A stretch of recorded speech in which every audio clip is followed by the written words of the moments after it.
Depuis 2016, le Bénin a engagé des réformes visant à structurer l'État et moderniser l'action publique. Résultat, une administration mieux organisée, mais des interrogations persistent sur l'équilibre effectif des pouvoirs. Dans la pratique, les modes de désignation concentrent les profils et limitent l'efficacité des contre-pouvoirs. Les institutions disposent de marges d'action encore sous-exploitées et leur crédibilité se joue désormais sur 3 leviers: transparence, accès à l'information et redevabilité.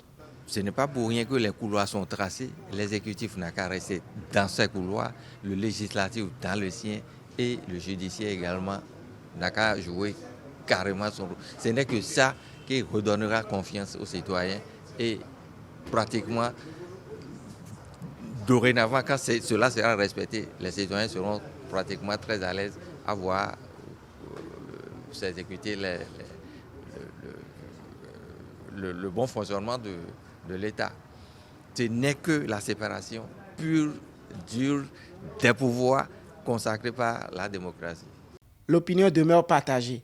Une partie de la population salue les avancées en gouvernance et en infrastructure, tandis que d'autres dénoncent un déficit d'inclusivité politique dans un contexte de participation électorale en recul.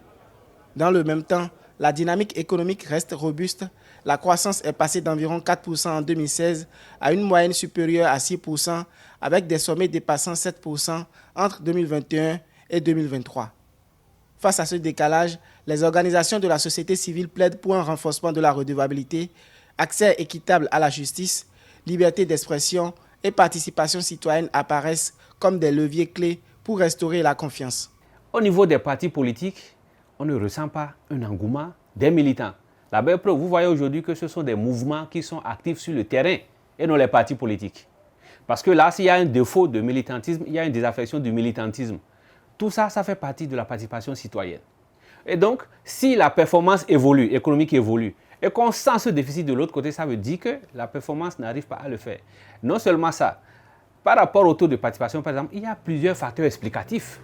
Et donc, peu importe le niveau de taux de participation, tant que l'électeur, lui, ne verra pas ou ne sentira pas que lui, ses intérêts ou ses besoins sont pris en compte dans ce qui est fait comme performance, le problème ne changera pas.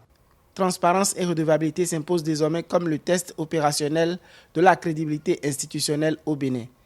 La dépolitisation des nominations et l'ouverture des procédures restent engagées, mais encore incomplètes.